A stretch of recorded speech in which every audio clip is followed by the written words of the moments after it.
How could you be out in this heat? The monkey's makeup will be melting off. Have fun, Scarlet. Running from those Yankees on that tiny horse will be a lot tougher than you think. Most people laugh at the "it's so bad, it's good" movie Mommie Dearest. However, I don't think that it's all that awful. It's a well-acted, for the most part, and quotable movie that features one of the best performances of a celebrity by a celebrity ever. But why do I think it's so good? Stay tuned and you'll find out. So, Mommie Dearest is based off a tell-all book written by Joan Crawford's first adopted daughter, Christina Crawford.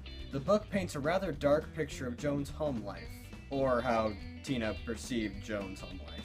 Apparently, Joan had several violent outbursts that would be physical and mental, and the fact that she had a no-tolerance policy toward white tile grouting. Kind of a ridiculous thing to hate. When the book was made into a movie, several actresses steered clear of the part, noting that it was too unsympathetic. And that's not something I entirely agree with, but we'll be back to that later. But now, let's start from the beginning. We start off with Joan's morning routine.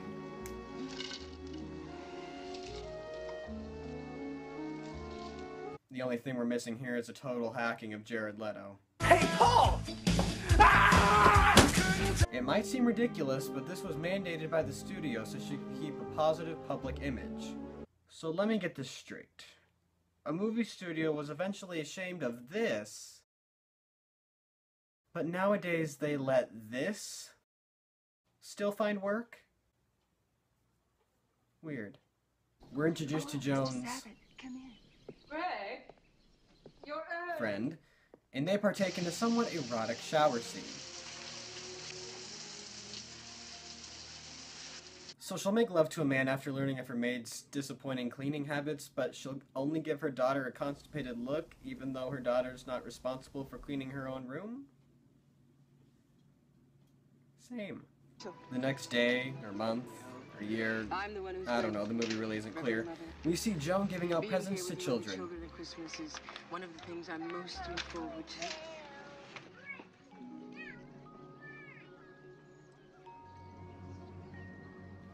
I wonder what she's thinking about right now. In Brentwood, and you don't care! Thought so. Joan tells Greg that she wants a baby. No, I don't. I want a baby. Naturally, Greg tries to talk her down. You know, I've always wanted a kid. You're too vain to be pregnant. Joan is resilient, though. The agency has denied your application for adoption. Why? Well, you live alone. There's no other family member in the home. You have 2 previous divorces. Greg pulls some strings and is able to get Joan a baby of her own. We're so pleased, Miss Crawford. Thank Ironic montage time. She's perfect. You're perfect. My daughter. I love you, Mommie Dearest. I love you, Tina, darling. Now you see, if we ended the movie right here, it would have made a great short film. A strong woman wants something, and she gets what she wants. Sure, the story's a little lame, but it's heartwarming enough, right? Wait. There's an hour and 54 minutes left? Oh, Lord. So we cut to a day, month, years later, and we find that Christina has had a Wonderful and advantaged life. whatever. She even has a new brother in which to share the torment. Birthday girl. No. What do you think? Aw, look, they're wearing the same dress. I guess we can decide on who wore it better more efficiently than Nicki Minaj and Mrs. Potato Head. The photographers want some pictures of Tina opening her presents. Naturally, Joan isn't happy with this development and asks her to give all of one of her toys to charity. Is that the present you like best? Oh, yes. Then that's the present you can keep. We'll take the rest to the orphans who don't have anything. Now that's not a bad thing on Joan's part. She doesn't want her daughter to grow up being spoiled. I commend her for that. Next, we get a scene about how Joan's star quality is beginning to tarnish. It's the best script the studio has, and it has been offered to me. You could help. Joan, that's Mayor's business. I never tell a man I respect how to run his business. You see, if the movie had been more about Joan's struggle with Hollywood and less about her low tolerance for wire hangers, we could have had some compelling drama. But no, the movie got stuck with a Razzie Award for Worst Picture, Worst Actress, Worst Supporting Actor and Actress, and several more. So even though we have some well-acted scenes like this... My way through school, scrubbing floors. Mostly work. The majority of people remember scenes like this. Hollywood royalty! Oh, my parted friends. Go figure.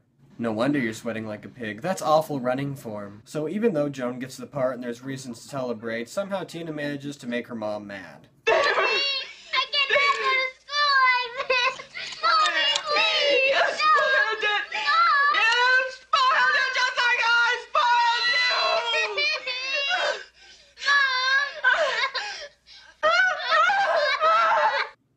Ouch.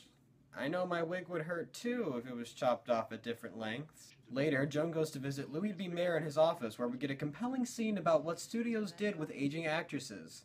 Good. I want you to leave Metro. Now, I can't tell if this was like a thing done by the screenwriters, but for the most of the movie, Joan really isn't the bad guy. No one really is.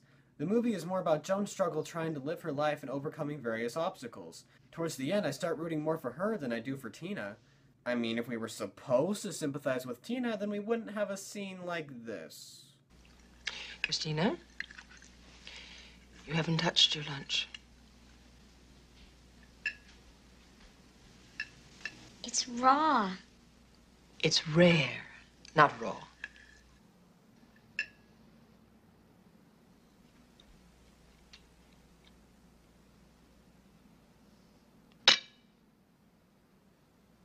Even though Joan is stressing out about her screen test for a movie named Mildred Pierce, her daughter is being a bit rambunctious. Days go by without either of them budging, and Joan eventually backs down.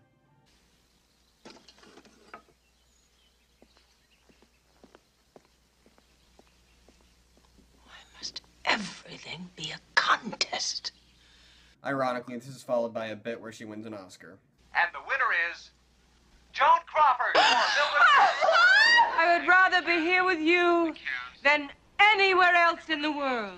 Oh, Why has it all gone dark? Oh no. I know what's coming up. Only the best scene of the whole movie.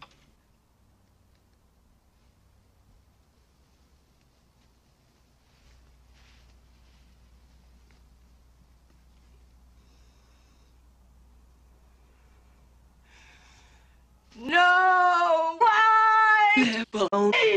Oh, come on.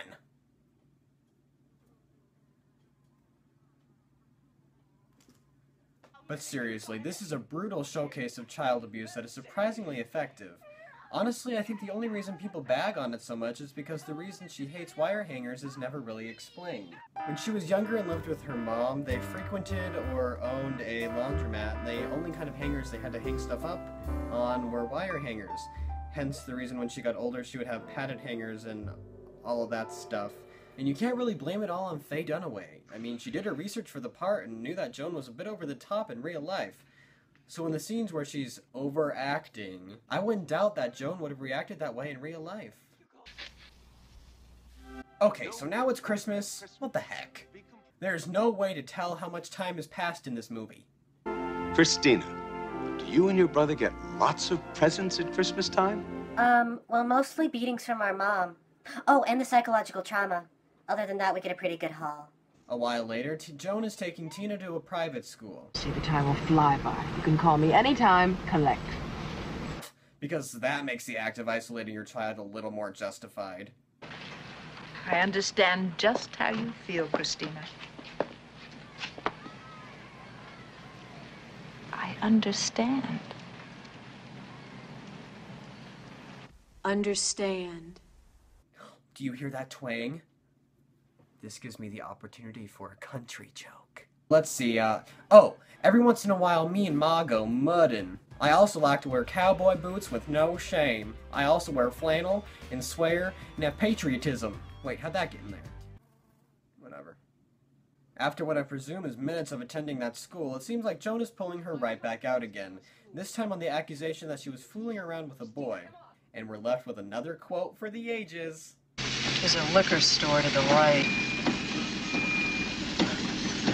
Should have known you'd know where to find the boys and the booze. Why can't anything else be this easy to pick on? A reporter is at their house wanting to get a story on Joan. Naturally, Tina screws it up. She got expelled. That's a lie.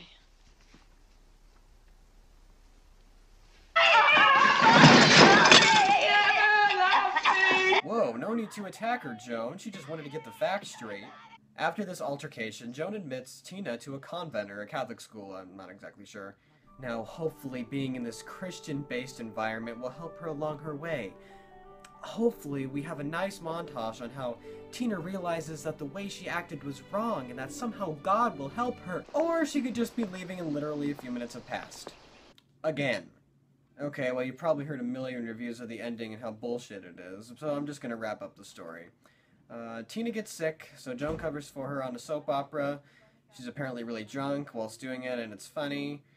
Utunya Alda acts old, and it's funny. Tina gives a Hani acceptance speech on behalf of her mom. Joan dies and leaves no money to Tina and her brother Christopher.